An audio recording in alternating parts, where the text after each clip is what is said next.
Good morning, my all lovely students of class first. I hope you all are fine. Students, हम हिंदी व्याकरण में chapter 1 भाषा, वर्ण और लिपि की स्टडी कर रहे थे. अब हम उसमें आगे स्टडी करेंगे. So now let's start. अनुस्वार और अनुनासिक.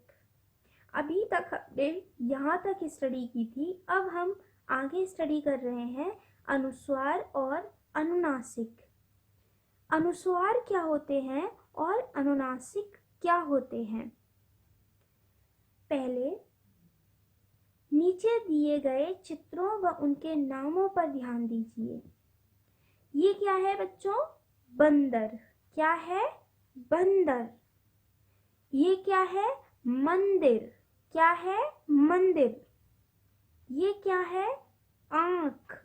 क्या है? आँख. ये क्या है? चांद. क्या है? चांद. अनुस्वार. अनुस्वार क्या होते हैं? वर्णों के ऊपर लगने वाले बिंदु. जैसे इन वर्णों पे ये जो बिंदु लगे हुए हैं बंदर और मंदिर पे, इनको क्या बोलते हैं? अनुस्वार कहते हैं. वर्णों के ऊपर लगने वाले बिंदु को अनुस्वार कहते हैं. अनुस्वार वाले वर्णों के उच्चारण में हवा नाक से बाहर निकलती है. क्या होता है जब हम अनुस्वार वाले वर्णों को बोलते हैं तो क्या होता है? हवा जो है वो नाक से बाहर निकलती है. जैसे बंदर, तो क्या हुआ?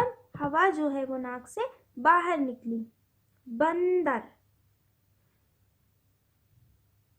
अब जैसे बंदर, मंदिर, पंख, हंस, शंख आदि.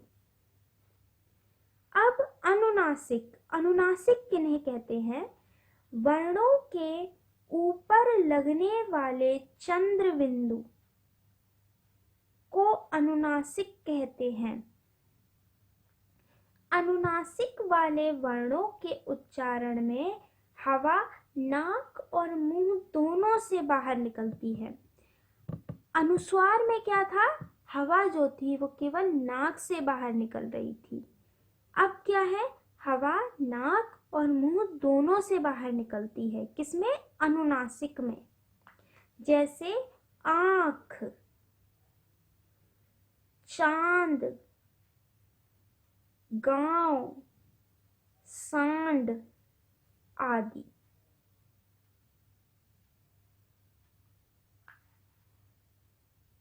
अब विशेष. विशेष क्या है? वर्ण के आगे लगने वाले दो बिंदु जो ऐसे जो लगते हैं ना, इन्हें क्या बोलते हैं हम? विसर्ग कहलाते हैं. क्या कहलाते हैं ये? विसर्ग. जैसे प्रायः, प्रातः, अतः, शनैः, पुनः. इनमें क्या है? ये जो दो बिंदियां लगी हुई हैं इनको हम क्या बोलते हैं? विसर्ग. धर्म शब्द की वर्तनी. धर्म शब्द की वर्तनी कैसे होती है? ध प्लस अ प्लस र प्लस म प्लस अ. इससे मिलकर क्या बना है? धर्म. कमल शब्द की वर्तनी. क प्लस अ प्लस म प्लस अ प्लस ल प्लस अ. इन ध्वनियों से मिलकर क्या बना है? कमल. व्यंजन के साथ र अनेक रूपों में जुड़ता है. जैसे कर्म. इसमें क्या है? र ऊपर की ओर जुड़ा हुआ है, ऐसे लगा दिया है. क्रम. इसमें भी र की आवाज आई. इसमें र को नीचे यहां लगा दिया है, ऐसे. ट्रक. इसमें भी र की ध्वनि आई. इसमें र को ऐसे लगाया है. तो व्यंजन के साथ र को हम तीन प्रकार से जोड़ते हैं. ऐसे, ऐसे और ऐसे। अब लिपि, लिपि क्या होती है? हम जो कुछ बोलते हैं वे ध्वनियां होती हैं। जो हम बोल रहे हैं वो क्या है?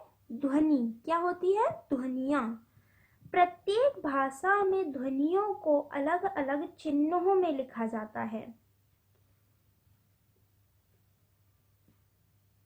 प्रत्येक भाषा, जैसे कि हिंदी है, इंग्लिश है, पंजाबी है, उर्दू है, संस्कृत है, इनमें क्या है? अलग अलग चिन्हों के द्वारा हम इनको लिखते हैं। इन चिन्हों को ही हम क्या कहते हैं? लिपि। क्या कहते हैं? लिपि। किसी भी भाषा को जिन वर्ण संकेतों में लिखा जाता है वे उस भाषा की लिपि कहलाती है।